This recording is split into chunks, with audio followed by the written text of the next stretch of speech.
All right, good morning. I'm here, Eric Amati with the tribe, and I've got Shannon Carpenter on with me. Shannon, good morning. Hey, good morning, buddy. How you doing? I'm doing all right, man. I got my coffee in my cup here, and it's actually funny. My brother and his wife came over last night from. They live about 3 hours from us, and they have four kids, and that are their youngest is about the same age as my oldest, and so I've got two. So we've got six kids in this house. So if by some miracle we don't have any children in the background during this podcast, I'm going to be really, really grateful.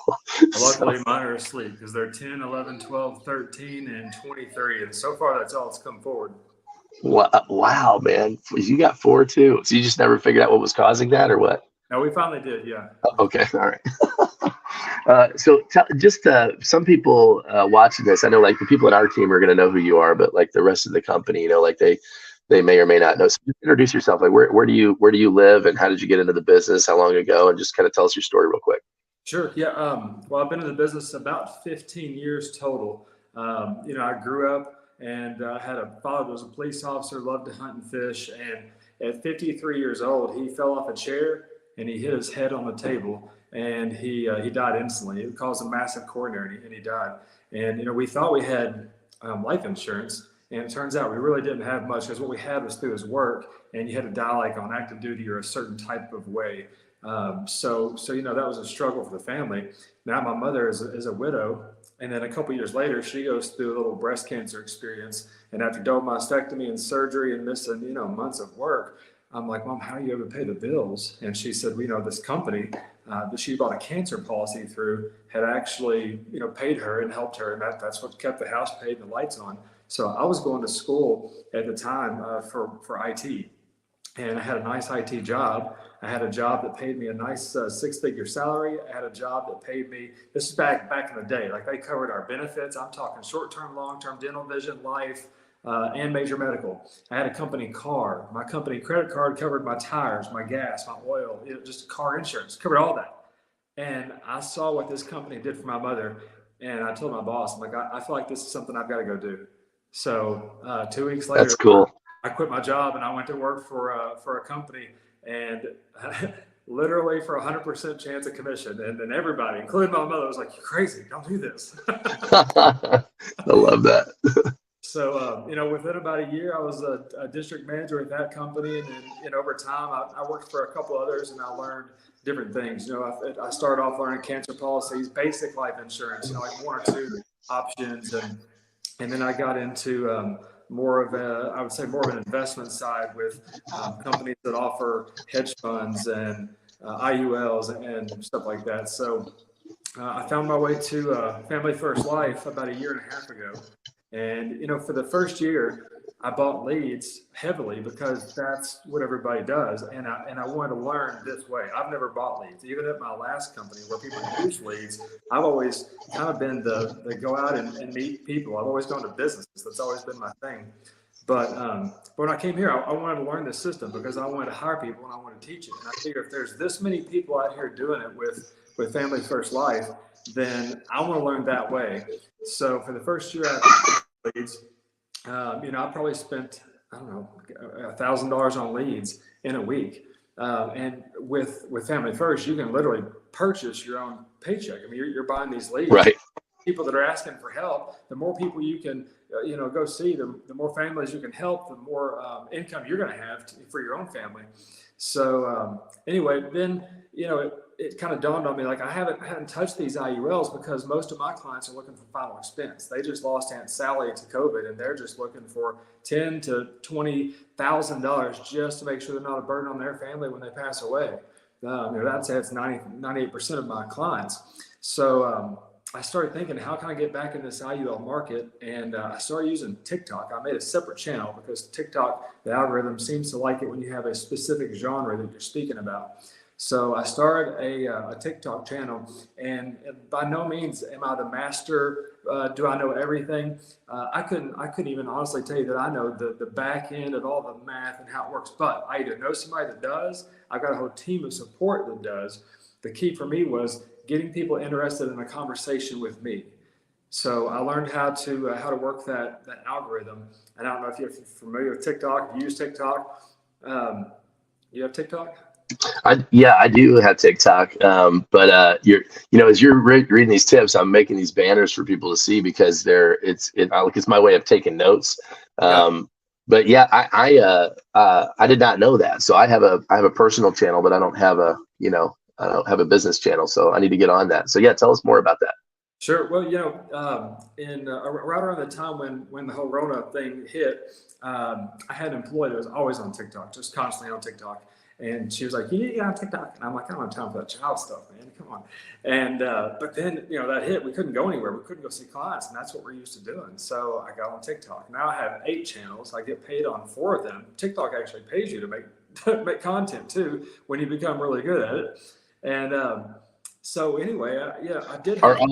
Are all 8 of your channels about insurance, or you have like one about IULs and another one about, how do you? One's about insurance, and one's about, I have a cooking channel. Okay. One's about photography. Okay, so I could start one about motorcycles, for example. Correct. Yeah. Yeah. Yeah, and the biggest one that blew my mind, you never know what's going to go viral, but the one that blew my mind the most was on Christmas Day. I started one called The Naughty Boy, teaching people to tie ties. KNOT. Naughty Boy. Naughty Boy, Yeah. right? I thought it was clever. And the next morning I woke up to 34,000 followers. And now I have 1,000 followers on just that one channel. And I'm like, what on earth? Like, I just started the channel because half the people I work with see, I didn't have one on this morning. Half the people I work with see all these fancy Merovingian and Trinity knots and all this different stuff that I tie, bow ties. I'm like, hey, can you teach me how to do that? And so I thought, sure. Well, I'm going to go subscribe to that today. Trust me. You'll have 100,001 this afternoon. But yeah, so I started doing a TikTok channel just about mainly just anything finance, anything I can do to help people with their finances, whether it's helping them get out of debt, helping them learn to build wealth. And I had a video just randomly go viral about an indexed universal life. And I woke up the next day to about 46 emails of people saying, hey, what do I need to do? Where do I need to put my money? Tell me what's going on. Because in a market like today where their 401k and their 457 and all that stuff is crashing, I got people that email me every day going, I lost $100,000 last month. Like, please help me. So there's a huge market for it. And that's great. I'd say there's 50 companies that offer an IUL, and each company probably has 5 or 10 different policies, and each policy probably has 50 ways they can be structured. So the big key is finding somebody that knows what they're talking about so they can structure them properly. I know enough to be dangerous, but I know how to get the customers to talk to me. I know how to find their need. I know how to structure it to where it's going to fit their need. But before I do anything, since this is a big deal, you're dealing with people's money and their finances. I always run it through either one of the companies that I'm dealing with. You got to think we probably have 30 different companies at our disposal. All right, so you have to learn 30 different companies' software. Imagine if you went to work, for a new company, and I said, okay, you're going to go through a week class to learn how to use our software systems. Well, now you have 30 companies you got to learn.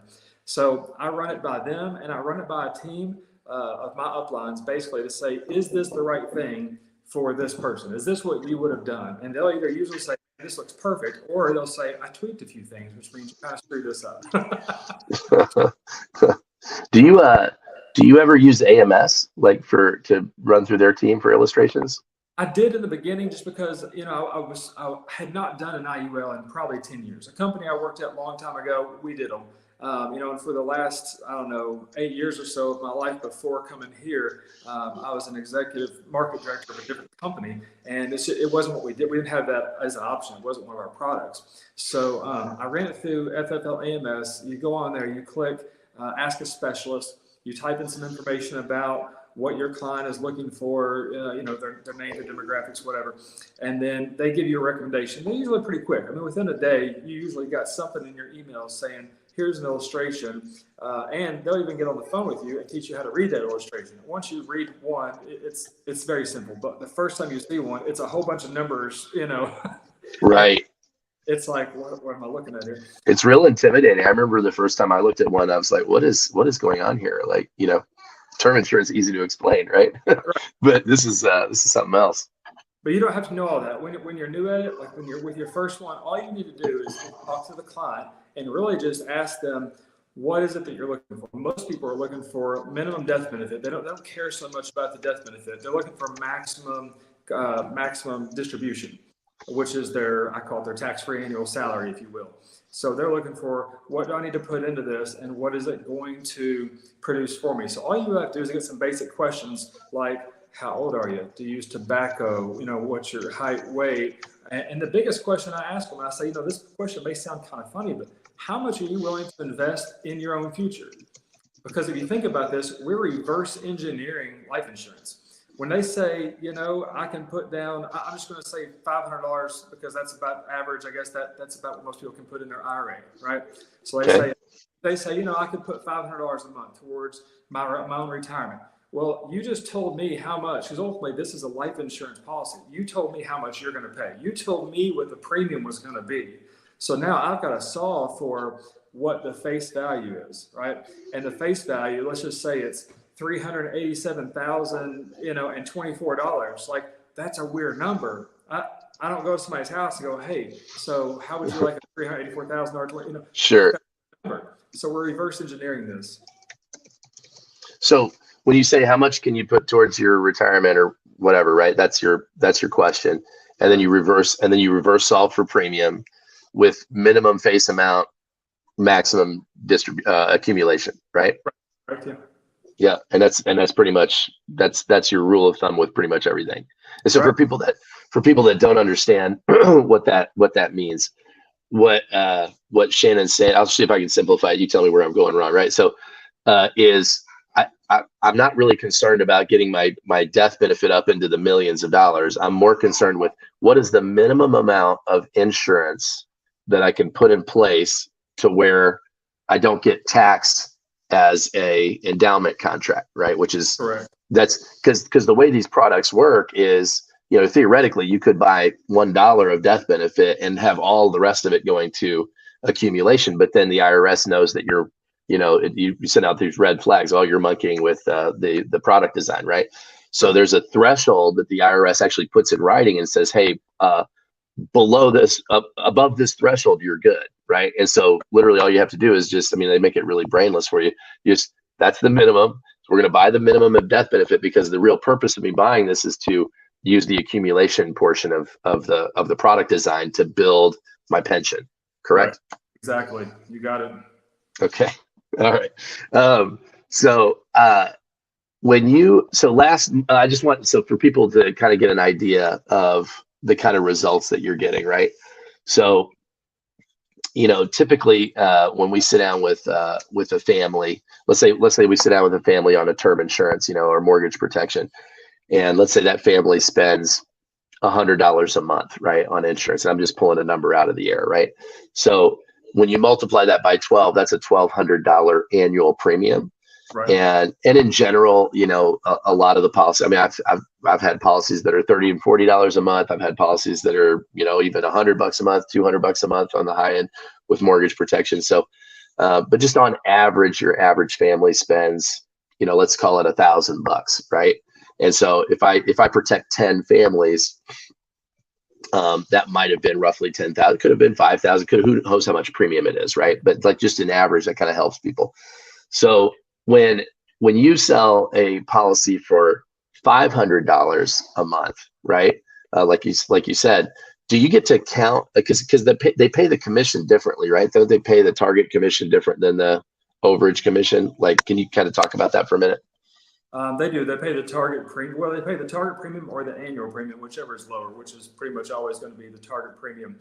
But when I started doing this, honestly, I still don't know that I can tell you exactly how we get paid. I really have no clue what the little, I can look up what our comp grid says, but ultimately it doesn't matter to me. I know if I take care of the customer, I know that if I'm doing the right thing for them, I know money's going to come my way and I'm going to be, compensated for my hard work.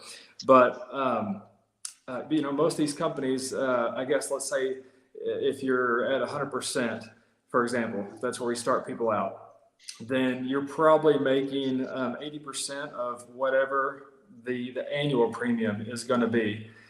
So, I've got people that say, I mean, there's no number, man. I've got people say, well, I don't have that much money. I can do 250 a month. I've got people that say I can do 1,000 a week. It just depends on, their situation. What's funny is I live in a pretty poor area. I live in Eastern Kentucky in the Appalachian Mountains. And I mean, our average household income is about probably $24,000. That's household. That's mommy and daddy together. So like, I don't have a lot of customers. With my last company, I was really targeting the employees of a business. Now I'm more so targeting the owner of the business. The owner I was going to ask that. So like because you have business owners that are trying to figure out how to get money to themselves without distributing it to themselves right now and paying taxes on it. Right. So like when you're approaching a business owner, like, I know you have your TikTok leads coming in, but like, do you make outbound like cold calls as well? Or like, how do you get your business that way? I like to, I don't have a lot of time to. So the TikTok thing keeps me pretty hopping, but I do have a lot of clients from the past, and, especially like with our Empowering America, I can go in and say, hey, here's something I can offer your people to help them get out of debt. I can cut their debt in half. I can give them 0% interest on what's left, and I'm getting into a whole nother sure. No, but that's good.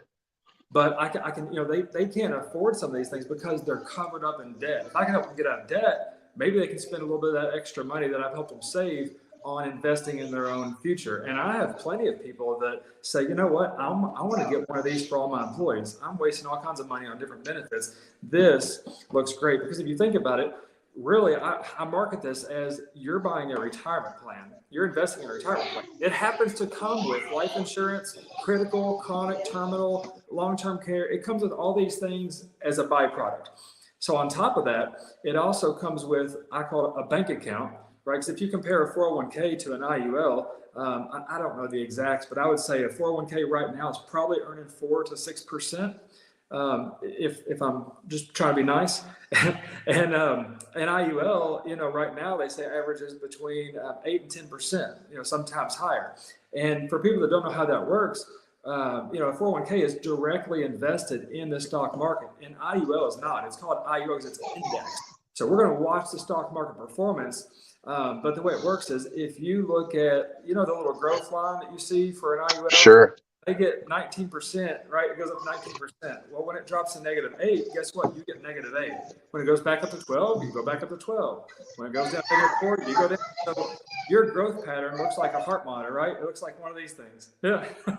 Well, if you look at an IUL growth pattern, it doesn't do that. So when you get 19%, it goes up to 19. When the market drops -8, you have a guaranteed floor of 0.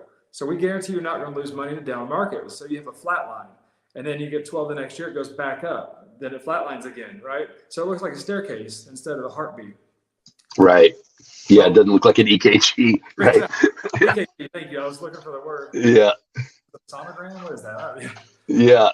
Yeah, no, but I know like this, right? Because, and I think people, it's so funny. I was talking to somebody literally yesterday about this, and they were asking about the whole, buy term and invest the difference, and how permanent insurance is a waste of money and whatnot. And I said, well, there's some validity to that, in the sense that if human beings were robots and would actually take you're talking about $500 a month as a benchmark, right? And let's say I can get a term policy for the face amount at $80, right? So if I buy the term for 80 and then take the extra 420 that I would have been spending on this IUL and invest it every single month without fail. It doesn't matter if the market's going up or it's going down, or if it's going down for the last like 18 months, but I'm still putting it in every month, right? Then yes. And if I have 30 years of time to work with, statistically speaking, I will make more money in the market looking back over 30 years, right? Like if the past performance is any indicator, which of course it's not, but if all those things, right? Right. And I was telling my friend, I said, look, I'm a professional. I do this for a living. Okay. And when the market has had the last like 4 months where we've been like, my portfolio's lost money, your portfolio's lost money. Of course I have money in the market. I'm sure most people doing this do. I just don't have all my money in the market. I have safe money that's in these things, right? And And as I'm watching my market accounts go down, of course, like I got on the phone with my broker and I'm like, hey, do we need to move some stuff around? Right. Because you and I know what I'm doing, like, and of course there's rebalancing and stuff, but I'm not going to just pull out of the market. Right. But in my heart here, I'm like, oh my God, I'm losing money. I need to do something. And I know what I'm doing. I've been doing this for 20 years. Right. So of course the average person is literally, what is the mantra? Like, you buy low and sell high.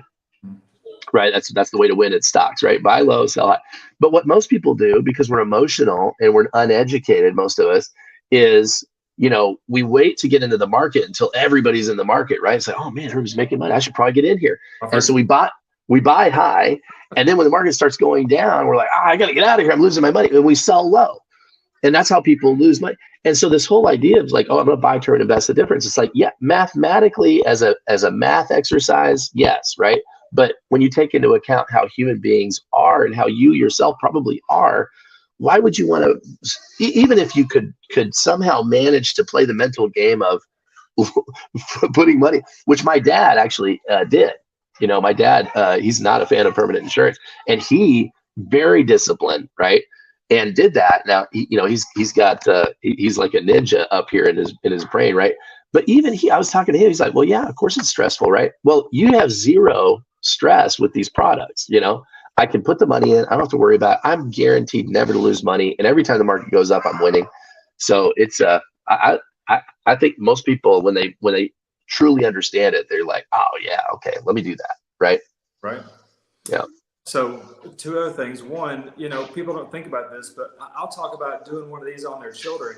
Sometimes people are like, oh, no, that sounds morbid. I don't want to talk about making money when my kid dies. I'm like, no, that's not what this is for. See, life insurance is supposed to be used while you're alive. It wasn't designed to be used when you're dead. That's called death insurance, or what I call final expense. So I mean, if people have ever heard of companies like Disney and Nike and Starbucks, JCPenney's, Bank of America, Wells Fargo, like all those companies were started with cash value life insurance. That's how, look it up anywhere. That's how they were started. So if the people believe buy term, invest the difference, are you telling me that, that Walt didn't know what he was doing?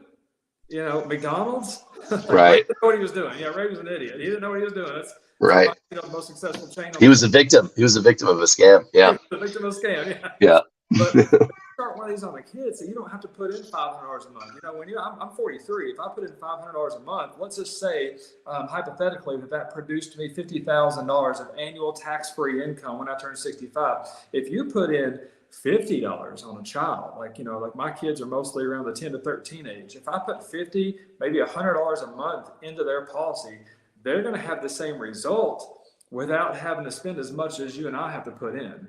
And I'm assuming you're about my age. Including Thank you.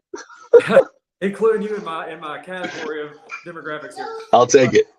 But then also you have that cash value component that I was talking about earlier. With a 401k, you can't touch that money until you're 59.5, or you get a 10% penalty, right? Well, here, correct. You can dip into that anytime you want. I tell people, I use 80%. Each company may be different. Some people say 87 is like the exact magic number, but I say, if you have $400,000 in your cash account and you're 45 years old, you want to go buy a house or a car or whatever, you just call up the company and say, hey, send me a check for $100,000. So now, instead of using the bank's money and paying that money back and spending money in interest, you're paying yourself back the interest. Now, technically, you don't have to pay that loan back at all. Right, because it's guaranteed by your death benefit. Exactly. Right. You don't have to pay it back, but you would want to, because it's going to keep your money growing and working for you. But you can either pay the money to the bank, or you can pay the money to yourself. Which one do you want to do? Which one makes more sense? So I'd rather be the bank and pay myself back. So those are some of the fun components. Yeah, for sure. And how long after, like, if somebody opens up one of these and they put in, you were talking about $1,000 a week. Let's just take somebody who's like, in that situation, business owner setting up a pension, right? So $4,000 a month. How long after he's putting money in can he loan himself some money? Well, usually with an IUL, it's going to be about zero for the first year. It has to have time to grow, and it really uses compounding interest. So the longer it's in there, the more. I would say for the first 10 years, it's probably not worth much unless they came to the table. I have people that say, I just want to, put in $20,000, or I want to take some from over here and put it into here. I've had people say, I want to put in $1 million just to get started. Now, if you put in $1 million, of course, you're going to have instant access to, Sure. 80% of that money. That'd be great, but not everybody can do that. So on a realistic example, I would say 0 for the first year, not much for the first 10 years. These are really more designed for long-term growth, compounding interest, and a retirement. So I don't want to say set it and forget it, because I want to talk to you every year. We want to look at it and see how things are growing. But at the same time, it's really designed for, okay, start this now, put this money in religiously. When you're ready to retire, now we're going to look at it and see what you've got. So let's transition into, because we talked a lot about the product and what it does, but let's talk just a little bit about if I'm an agent watching this and I'm not right now currently selling or offering IULs, or maybe I have and I've sold a handful, but like it's not part of my 90% of my business is something else, let's say, right? How do I start getting into this area? Like how did you do it, and then how would I do it? Well, that's a good question. So one, you can't even get contracted until you have a customer pretty much ready to go. So someone behind the scenes is going to be helping you with the illustrations and finding out what's best for the client. The key for you is to get the client. So I say that the best form of flattery is by copying someone else, right? So go on my TikTok. You're more than welcome. If you go to TikTok and just search FFL Alpha Team, or TikTok.com/@FFL_Alpha Team, takes you straight to my page.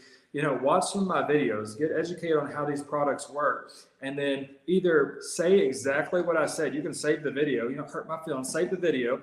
Make your own video and say exactly what I did, but repost it as yourself. Or if you're not much of a camera person, you can just what's it called? You can duet the video. So you can click the share button.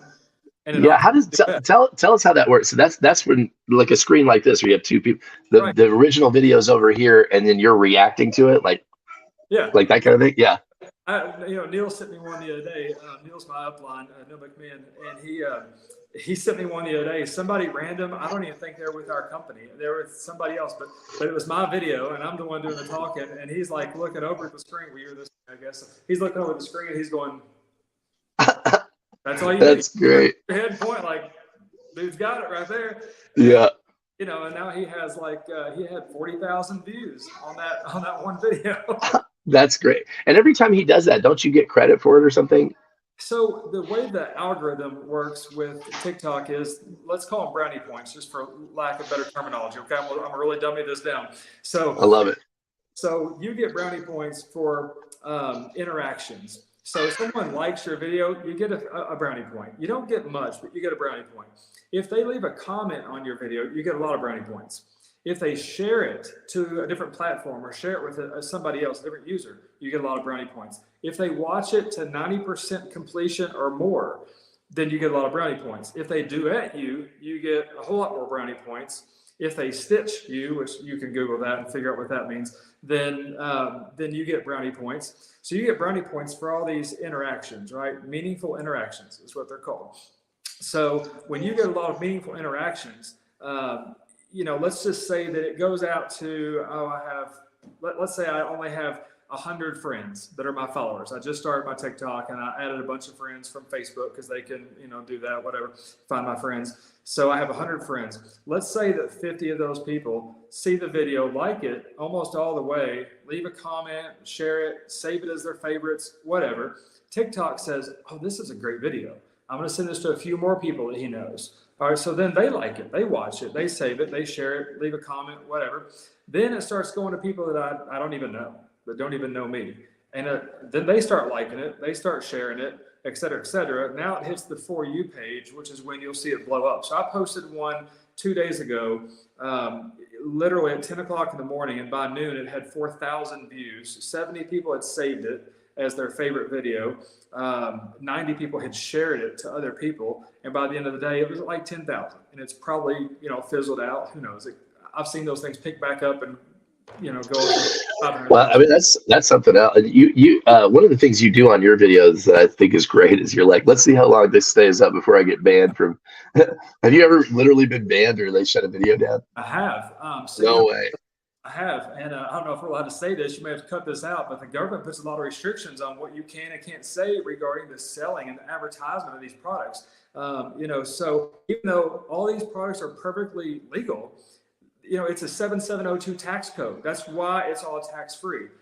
So which means that means the government can't tax this, which means they can't make any revenue off of it. So they highly regulate how we handle ourselves, what we can say. And I love when people comment like, it's a scam. I'm like, trust me, if it was a scam, I'd have been banned a long time ago. It's Lost your license. Yeah. Right. Yeah. I'd have lost my license. I wouldn't even be in business anymore. We are so highly regulated on what we can and can't say that it cracks me up when somebody leaves a comment like that. It's a scam. And it is sad. Like you said earlier, our country is just very financially illiterate, and it's not our fault. Nobody teaches it. Our schools don't teach it. Our colleges don't really teach it. There's no way for them to know this except for going to TikTok and learning from us, getting on Google or Forbes or whatever. Well, and I think you're what I love about your approach is you're very much like, I think the way you present yourself, you're very much on a crusade, to educate people. And I think, whether you're building a business, like in my case, like I'm definitely on a crusade, to help people get off the merry-go-round, exit the rat race, just Right. stop spending your time to make other people money. Like just stop it. Right. And so to me, that's my crusade. And I think people that are on crusades, they end up like being, having just a much bigger impact. It's doing the same job, but it's, my dad told me a story one time about these bricklayers, right? And a guy comes along and he asks these three guys that are laying brick. He's like, "Hey, what are you doing?" And the first guy says, what does it look like I'm doing? Laying brick, And then the other guy, second guy says, "What are you doing?" He's like, "Dude, I'm working for a living, feed my family, And then the third guy asked him, "What are you doing?" And he goes, "I'm building a cathedral." Same job, but just the way that job exists up here, right, changes the enthusiasm, the experience in which you do that job, and it's magnetic, it's attractive, right? And like in your situation, I mean, you're definitely on a crusade of like, dude, we're not educated, we're illiterate, let me teach you something here that will potentially, at least save you a lot of money. So I Right. love that. And I've been saying these things for a long time, but when they really took off was, oh gosh, a year or so ago. And I'm not a sports nut, okay, but Jim Harbaugh, I know who he is now. Forbes released an article on Jim about how he's now the highest paid college football coach, right? So I said this once on a live Zoom, and I said, who can tell me who the highest paid NFL coach is? And they were like, and I was like, it's Jim Harbaugh. And they're like, yeah, that's not the NFL, buddy. So shows you what I know about sports. But I thought everybody was going to say Nick Saban. They're like, yeah, he's not NFL either. He's not NFL either. But Jim Harbaugh basically has, I call them golden handcuffs put on him, by Michigan. They said, you know what, we're going to not only pay you barely the highest salary of any coach, we're also going to invest in an IUL for you. And the way it works is they own it, they're paying for it, but if he stays his full term, I don't even know what a full term is for a coach. Let's call it 10 years. If you stay your full 10 years with Michigan and you don't go anywhere else, then we're going to give you this policy, and it's going to produce you around $1.4 million of tax-free retirement for the rest of your life. You're going to get that. So do you think he's going to go somewhere else? I love that, yeah, it's like vesting, right? It's like, so, and any business owner, even small business owner, can set this up for their employees as deferred compensation, basically, right? Because, and if they don't vest into it, big deal. The business still owns all the cash value that's in the policy, right? Right. Yeah, but I use them for buy sell trade agreements, stuff like that. You have a couple attorneys and they're partners. If one of them were to pass away, I've had them set it up to where, let's say there's a $2 million death benefit. Well, 1.5 million goes to the family and 500,000 goes to the law firm so they can replace this person because they had a huge caseload and this one attorney can't cover the load by themselves. So I've seen people structure it that way. But there's a lot of ways you can do these. There's no one size fits all. Well, but going back to your point, which I just put back up on the screen, the key is for people that are not doing this that much or just thinking about getting into it, The key is to get the client. So if you understand the concept of what Shannon's talking about, then, you know, there's certain ways that you can kind of like turn this mortgage protection appointment into an IUL opportunity, or you can turn this final expense appointment into an IUL opportunity, right? Right. And the best way that I've heard to do it, and I'd love to hear is Sean Ruggiero. I had him on here recently, and he was talking about the golden question, which he's like, this is just a magical question that you can use in any scenario. But when you're doing the financial inventory, when you're asking people about their current setup, is to just ask them, hey, do you have anything that acts like life insurance? In other words, like if you were to pass away, you know, like right now, if you were to pass away, God forbid, right? Do you have money in like a 401k or an IRA or something like that, stocks, whatever, that would convey to your wife, your beneficiary, whoever that is, right? If you weren't able to get any more life insurance, do you have anything that acts like life insurance, right? And then if they say no, then okay, then there's an opportunity to start putting something together. And if they say yes, like, oh yeah, I do, I have this 401k over here or whatever it is. The second question is, well, is that protected? Is that protected? And, you know, most people are like, well, what do you mean? What do you mean? Is that protected? Right. And then at that point, you're like, well, I mean, the 401k you're investing in mutual fund, I'm guessing, is in the market, correct? So what happens if the market goes down like it's doing right now, you know, or like it did 6 months ago, or whatever the case may be? Like, do you lose value in that? Okay. So right now you're in your 40s and you've got plenty of time to recoup that value. But like, what happens if it goes down seriously, or what happens if it goes down right before you're ready to retire? Like, is it protected? You know? And they're like, well, how would you protect it? Boom. Well, you know what? I don't have time to talk about it right now, but let me just give you a quick outline of the scenario. Let me collect a couple pieces of information. And the information that you need to collect is in FFL AMS, Ask a Specialist. So if you have a login on that site, you can go in there and hit just Ask a Specialist, right? And it'll say, is this an IUL opportunity or an annuity opportunity or whatever, right? Right.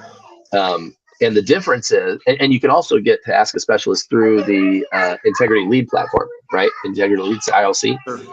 And so whether it's an annuity opportunity or IUL, is there a lump sum involved? So an annuity would be, hey, I've got $100,000 over here. I'd like to take 50 of it and put it into an annuity, right? That's annuity. If it's an accumulation, say, hey, I don't have a lump sum over here, but I do have $500 a month, like what you're talking about. That's an IUL opportunity because that's about accumulation. Would you agree on that, or anything you want to add on it? Yeah, completely. I mean, and after the golden question, you know, I have two that I like right now is, you know, well, once I found out they do have this account, how much did you lose last month or in the last few months? Because now they're thinking, you know, gosh, you're right, I lost $100,000 or $50,000 or whatever. And then I say, well, you know, how much more are you willing to lose? And of course, the answer is, well, none. I said, well, then why is it still in that account? So, you know, it's not a trick question, but I mean, it's very powerful. But that also reminds me of the point of, you know, you can't just stop buying leads all of a sudden one day and do this, right? You have got to still keep doing what you're doing, because that is the lifeblood of our business. And if you just go elephant hunting today, these accounts take sometimes a month, 2, 3 months just to get approved. It's not a boom, you're instantly approved like we can do with, you know, in America. America's there, yeah. Yeah. So if you just say, I'm going to start doing IULs, and you stop buying leads, you're going to starve to death. So keep doing what you do, but ask that question. I think you'll find a lot of people that you'd be surprised of what they have tucked away. I think that's a great piece of advice. It's like you keep doing what's working, you keep being profitable. And this is an exercise in becoming more profitable, right? This is an exercise in upgrading my clientele, right? Just like asking for referrals is an exercise in upgrading your clientele, right? Like, who else do you know that would appreciate knowing about something like this, right? Just that simple question, right? Like, you to me, that's people that and I got sucked into this trap. I don't know if you did, but like you said, you went and knocked on doors in the very beginning and did a bunch of cold calling, right? In your past life. Right. That's my background. So where I came from, we didn't have leads. Like you cold called, and then you sniffed around for referrals, right? Yeah. And when I came here, there's such an abundance of leads that I was just like, well, dude, I'll just buy what you called it earlier. You called it purchasing your own paycheck, right? Right. Like I'm gonna spend $1,000 on leads. I'm gonna turn that into, whatever I turn that into, and then I'm gonna do it again and again and again. And you forget that, oh, shoot, that's so simple. I don't even need to ask for referrals anymore. I don't need to like prospect. I can just help Yeah. this person and move on to the next person. And I think it was a couple months before I was like, oh man, I'm missing a bunch of opportunities here to ask for referrals. Like, where do you work? Who owns that? Oh, you own that company. Wow. Let me ask you a question, right? Those kind of things. Like I missed so many of those opportunities in the beginning because I was just so excited about, the leads, Yeah. but Yeah, when you get in the car, you realize what you should have said, and you're like, "Dang it, I got to remember to say that on my next one." well, and here's the brilliant thing too that I think you'll agree with is that it's never too late to go back and ask. True. It really never is. I mean, like I have clients that, I forgot to ask for referral. Well, guess what? Once I realized, oh man, I forgot to ask, I just called them back up and say, hey, Margaret, it's Eric again. Just checking in on you. Did you get your paperwork and everything? Everything okay over there? Listen, I wanted to ask you a quick question. Right. I wanted to ask you for your help, whatever it is. And I think with all these things that are coming out, I mean, IULs aren't coming out. We've been doing it for a long time, but if you're just getting this idea, if you're watching this and like, oh wow, I'd like to do that, for you, it's just coming out, right? Sure, yeah. And so for all these things, the IULs, the annuities, the Medicare, the supplemental health, it's that we're adding to the portfolio. Your best source of new clients is to just pull your customer list, Mm-hmm. pull your people that applied for coverage and got denied, for whatever reason, right? But you pull your lapsed policyholders, right? Maybe that term policy with no return of premium wasn't a good fit for them and they let it go, right? But they'd be more. And people, I think a lot of times they think, oh, I don't have any clients that could afford this, right? Because I sold them this and they canceled it. And people, sometimes they cancel it because they're broke and they need that extra 20, 30, 50 bucks, whatever. But most of the time, the reason people cancel things is because they stop seeing value in it. Right. It's like, it made sense when you were sitting down with me, but now it's been 6 months or a year, or whatever the case may be. And I just, I feel like I'm throwing that money away. I'm just going to stop throwing that money away. And you don't get that with products like this, right? Because I'm not throwing that money away. That's going into an account that I can see. Do you ever get the CBRs? You ever heard of that? No, what's that? So I call that contingent beneficiary referral. That's the easiest. I know it's in a referral talk, but the easiest. This is a Shannon talk. You can talk about whatever you want. I missed this for years, but you get the beneficiary. Well, most of the time we don't ask people, hey, do you want a contingent beneficiary in case both of you died on the same plane crash or whatever? It's something it takes more time. You got to get more information. You got to type it in. And I think most people probably skip it. But if you can just ask them, hey, I mean, their beneficiary is most likely going to be their spouse, their child, right? So if you can ask them, hey, if something were to happen to you guys at the same time, who would you want the money to go to as a contingent beneficiary? And they say, oh, my brother Neil.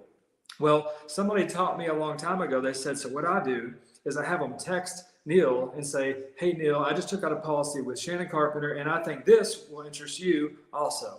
Well, now Neil is getting this text from his brother thinking, man, I don't want some insurance dude come over here talking to me about insurance. I mean, come on, So all I did was I just took that little tidbit of information, that little nugget, and I just tweaked it a little bit. So listen to how I think it sounds better.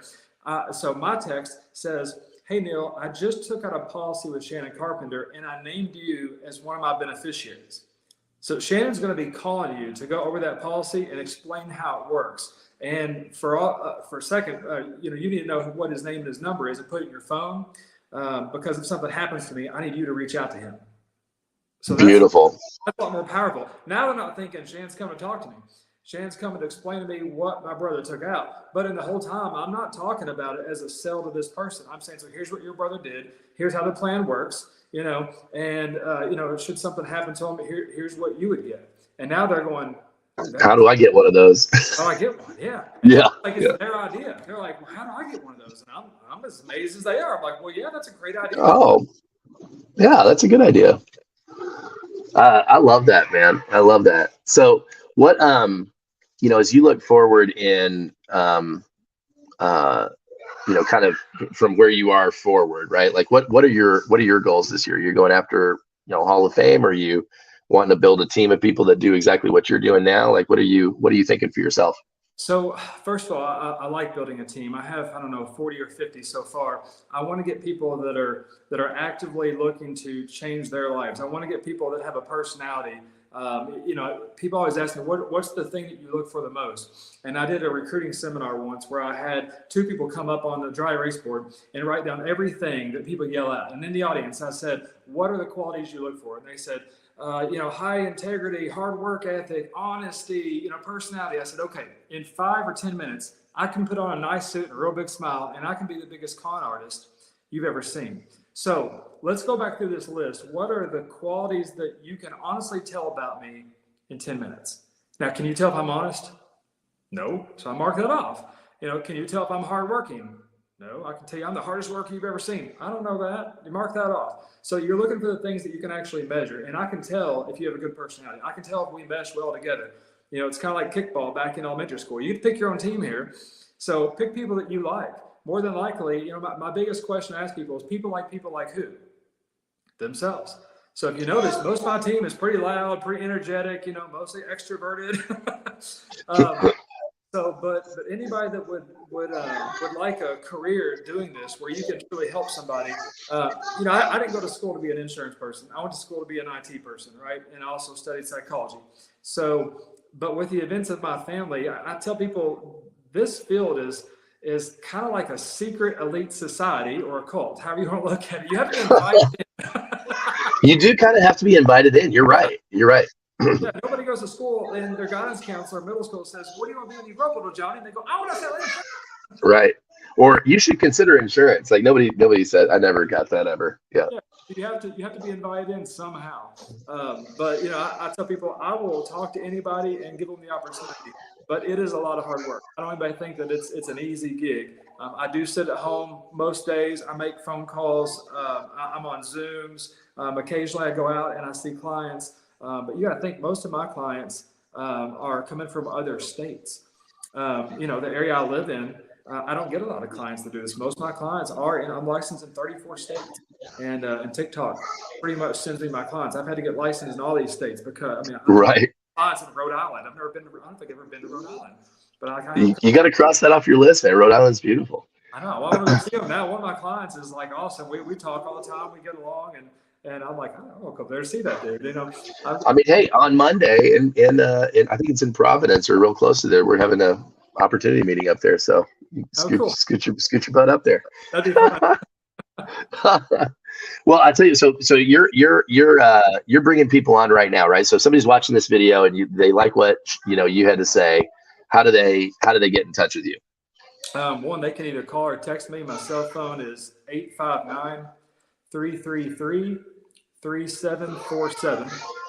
So it's a bunch of threes in a big chat, 3333-747. Or they can pretty much look up FFL Alpha Team anywhere online. You can look it up on Facebook. You can look it up on Instagram or TikTok, and you can find me there. I also have a website, which is just FFL Alpha Team without the underscore, FFLAlphaTeam.com. And that'll take you to where you register, which will send me your number and your email address. It'll send you access to a 17-minute video about our company from our founder. He explains much better what we do, how it all works in 17 minutes versus me rambling on for an hour. That's great. I really appreciate you being on here, and I'll have to go back and listen to see how loud the kids screaming in the background was. But yeah, I really appreciate it. It's super. I learned a ton, and I think there's a lot of stuff in here that people can extract and use for themselves. So I really appreciate your time. Thank you. And I appreciate you. Thank you so much for all you do for us. All right, man. We'll talk later.